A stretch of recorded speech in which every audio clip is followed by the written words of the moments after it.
welcome to another episode of the Snatch V Show. Today I'm very excited to have Aree with me. Everyone knows that Aree and me, we kind of do a lot of things together. She is really kind of a part of my journey. She's been a part of my journey for a long time now.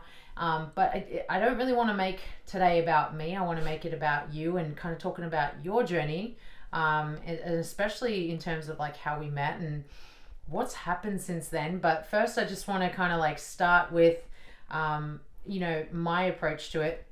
I met Aree when she walked into a gym that I was at, and I started coaching her, and I was her coach, but that was kind of like after I gave her some pushback. But she does a much better job of sharing that story. So Aree, tell me about your journey, and then tell me about the struggles, the wins, and everything that you've experienced. Yep. Well, to start off, thank you so much for having me today.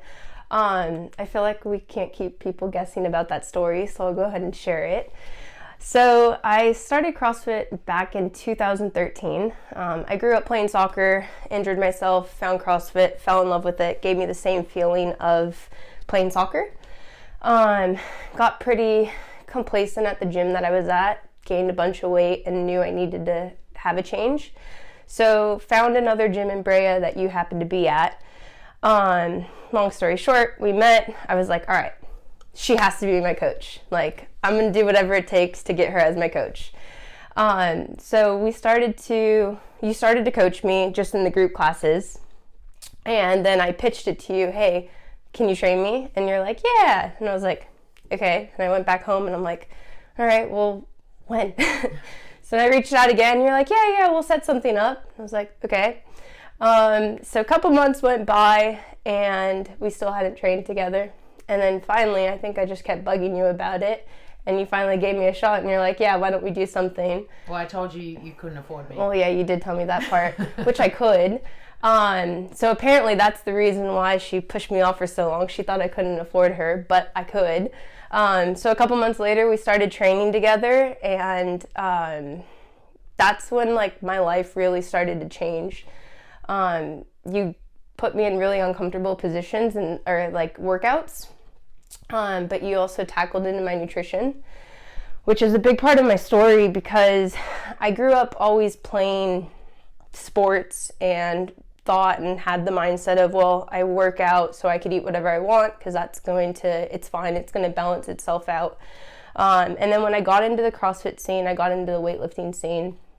And the crowd that I was hanging out with was like, all right, if you want to be strong, if you want to lift big, you need to eat. So I was like, okay, well, I do want to be those things, so I guess I'll eat. So my diet was, I'll have a bag of chips and I'll have a pint of ice cream and we're going to go out and get pizza because we're going to lift heavy tomorrow. So quickly I gained a bunch of weight. And at the time I was lifting relatively heavy, so I thought it really wasn't, but I started to gain a lot of weight. I was the heaviest I had ever been in my life at 21 years old. And then all of a sudden one day I got super uncomfortable in my body and I was like, what am I doing?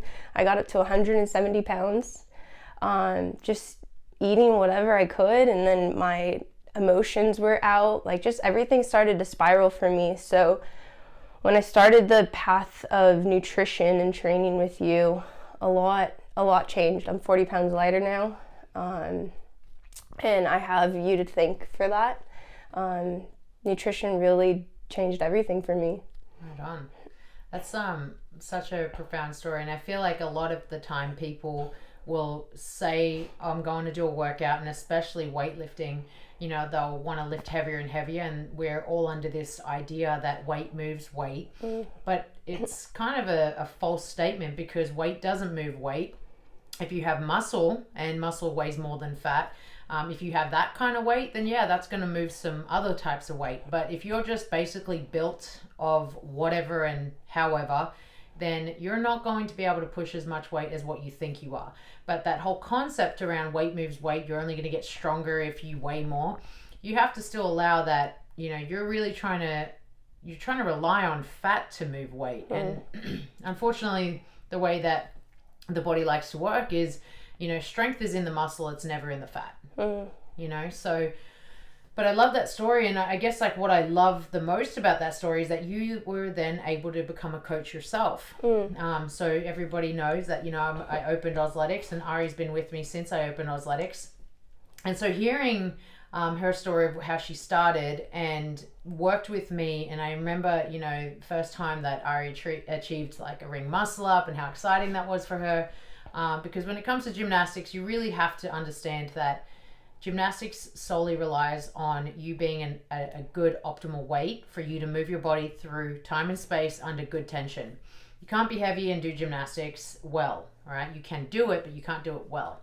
And so when she wanted to be able to achieve certain things like a ring muscle up and some of these other more efficient pull-ups, she did need to lose the weight. And that's why we approached it that way. But moving on from that, what I love is that she was then able to go and help others. And you're a phenomenal coach. I think you're an incredible coach. But I want to talk a little bit more about the nutrition and the struggle that you had with the nutrition. So, you know, we started off working to help you lose the weight and perform better. But then you kind of hit another plateau or another struggle street. So tell us about that. Yeah, so at the start, I was used to having chips, ice cream, just not knowing portions, like going, all right, I'm still hungry, I'm gonna have another plate, even if I thought it was healthy. And when we started, I remember you hate when I share this story, but it was really hard for me.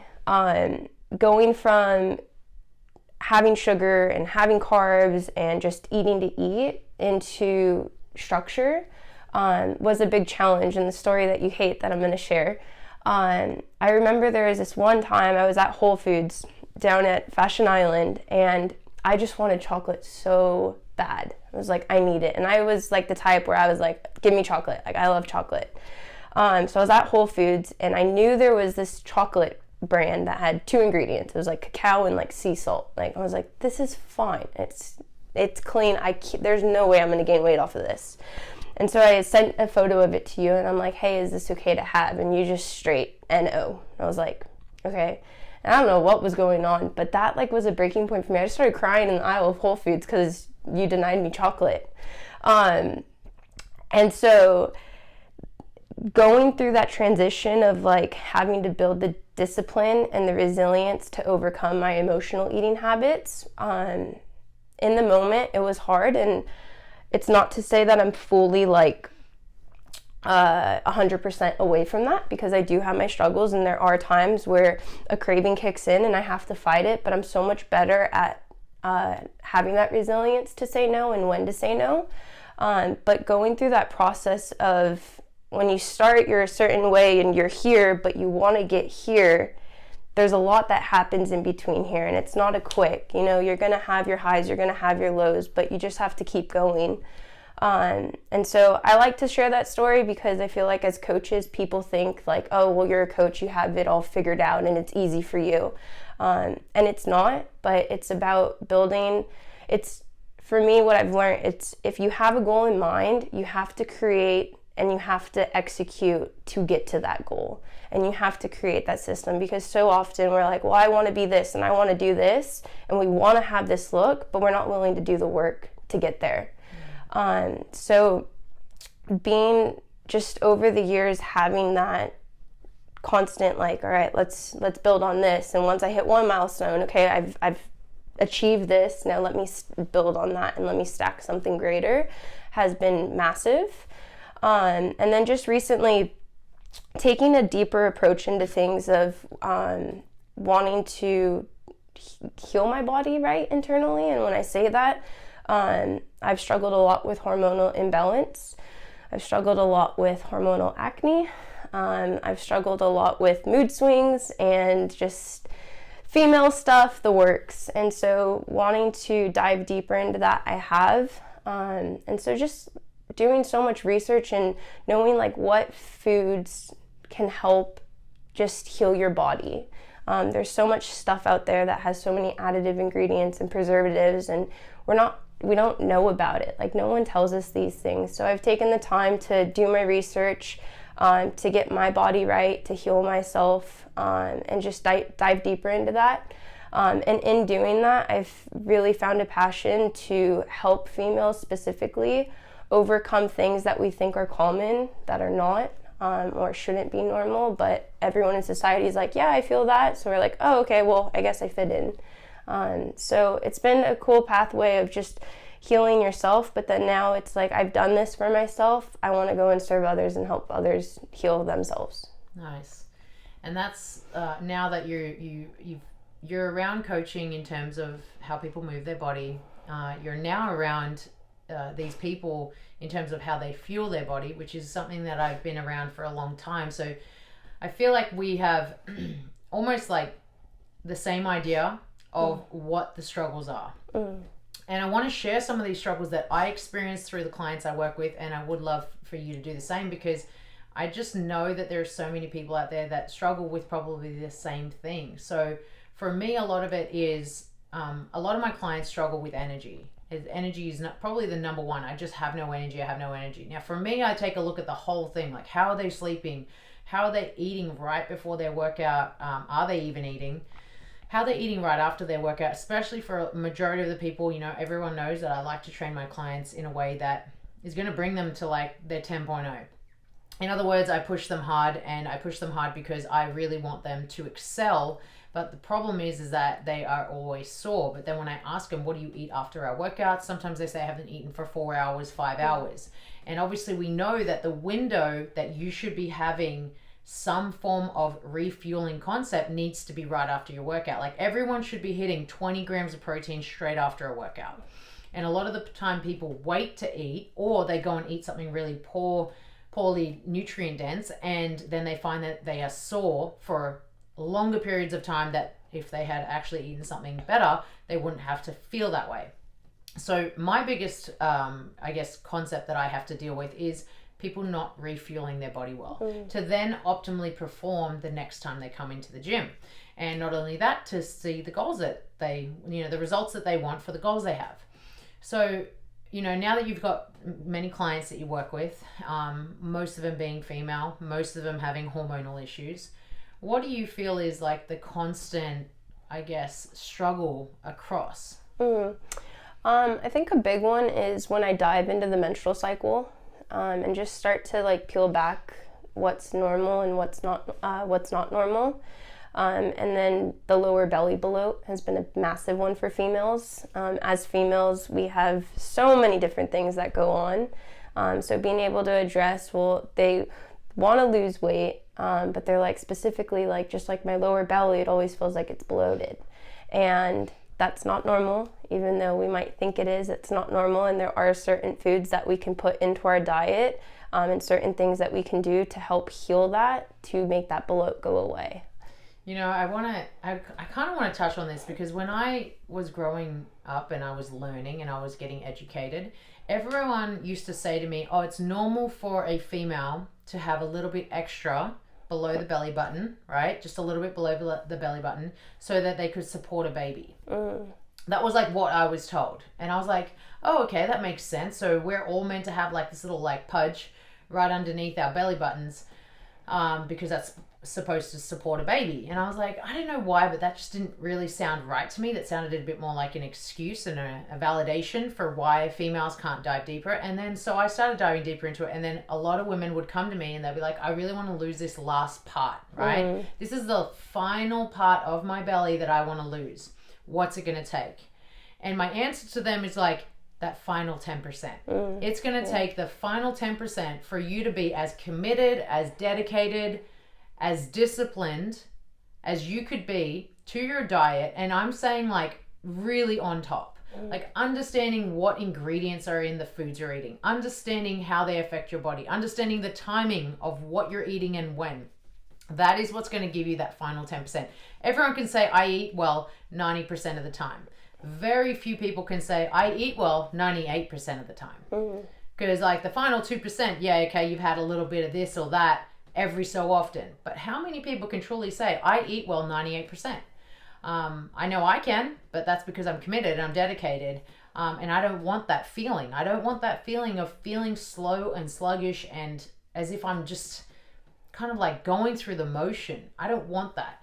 So I don't know why people would either. But I love that you kind of like, you're trying to help people understand, like, this is not normal. But we've been conditioned to hear that it's normal, right? So like, let's go into the menstrual cycle, because, you know, I know that everyone's going to love hearing about that. But what are we conditioned to believe is normal? That if you have a heavy flow, it's okay. That if you have cramps, it's acceptable. You're a woman, this is what you get. The mood swings, the PMS, you're PMSing. There's so much. Basically everything that's out there that you think is normal, it's what we're conditioned to, but it really isn't. And when you experience through proper nutrition a normal cycle that's like you're not even on it, you're just like, whoa, like this is how it's been. And for me personally, I mean, like every girl, I started in my early teenage years. I think I was 13. I'm 27 now, and at 27, I've had like the first normal cycle, which is crazy because all these years I've been conditioned to think the symptoms that I've had are normal, and I just have been cursed with a heavy flow and a terrible cycle. But the power of properly putting proper fuel in your body can change everything. Exactly. So, I mean, I was on the opposite end. I was training so hard and so much and eating so little that I actually ended up losing my cycle at one point for like 7 months. And what people don't realize is that it really affects your bones. It really affects your energy. And it really does affect so much of how you are. You're just constantly fatigued and you really struggle. And so I started getting issues with my bones especially. So injuries started occurring. So, you know, it can happen on the opposite end of it. You know, even if you think that you're eating really well, sometimes you eat either too well or not enough and you lose it, right? So it's kind of important to understand, like, females are really, it's like we're kind of made really complex. We are made very complex. And I'm sure like a lot of people will agree with that. But the best thing is to really understand what to do. So I guess like the next thing is kind of helping people understand, like, what do they do? I think it starts off like just eat food that you can read the ingredients. You know, in the world that we live in today, there's so many additive preservatives. There's so many oils out there that cause inflammation. So eating a clean diet is definitely step one. And what I like to do with my nutrition clients is we go through everything. We talk about your cycle, we talk about your energy, we talk about your goals. We go really deep. And I do that on purpose because when I work with you, I want to make sure that you're getting what's going to suit you exactly. And it has to be realistic. And I always tell all my clients in our first call, I don't want this to be seen as a diet. Because a diet is a fad, and a diet you can just go right back to where you were. And what we're trying to do is create better habits, but also create a new lifestyle where this becomes your normal. And it's not to say that you're never going to enjoy something ever again in your life, but it's getting your body in that 98% zone of I feel good, and if I have something, I know I can go right back to it, but you have this baseline, and you have this new lifestyle. But if you're someone who's just starting out, cut the preservatives, cut all the ingredients and the gums and everything that you see. These labels should not be long because they're not serving you. Yeah, exactly. And I kind of want to touch on just one area, which is, you know, a lot of people feel like they shouldn't eat carbs. Females in particular, they like to do no carbs, and they don't realize, like, you know, sometimes that can be a massive detriment, especially because there is a lot of nutrient density in things like fruits and vegetables, right? Fruits and vegetables are carbs, but, you know, once people find out that, you know, a fruit or a vegetable is a carbohydrate, then they actually stay away from it. Like, I've had so many people say I shouldn't eat bananas because there's so many carbohydrates in it. I'm like, there is way more carbohydrates in a soda than there is in a banana. But, like, there's no nutritious value in one versus the other. So it's really important to understand that. So, you know, I kind of want to share this with people who, if you are really struggling with something that is, you know, nutrition, I feel like Aree is just she's so good at it, and she comes at it with such grace and compassion. So I really want to kind of share that if people are struggling with anything, to reach out to you. So the last thing is kind of like telling people how they can reach you, where they can find you. Yep. So you can find me on my Instagram at Aree Richardson. You can find me through Athletics as well. I am one of the coaches. Beyond nutrition, I also do personal training. So those are the two main platforms that you can reach me on. Right on. So guys, if you are someone that is struggling with your nutrition, if you are someone that is like, you think you've been getting it right, or you've been trying to get it right and you just can't, then it's probably time for you to actually just like do something about it. Like take action, take massive action, and actually just like get some knowledge. If anything, get the knowledge that you need to then, know what to do with your body throughout your entire life, not just now, but forever. Because that's really honestly what you need to be able to do. Like everything happens for a reason. You got to try and understand what that is. So I hope that this is helpful for you guys. Please follow Aree on Instagram. Check out myself at Snezhv. You can also find Aree at the Athletics website, also in the gym if you're ever nearby. We love seeing new faces. We love hearing from new people, and just trying to help as many people as we can. So if this is helpful, please pay it forward. Share this with some friends if they are unsure. I really hope that this can give you some more clarity, some wisdom, some knowledge, and hopefully it can help change just one person's life, if not many. So thank you so much, guys, and we will see you in the next one. Thank you so much for having me.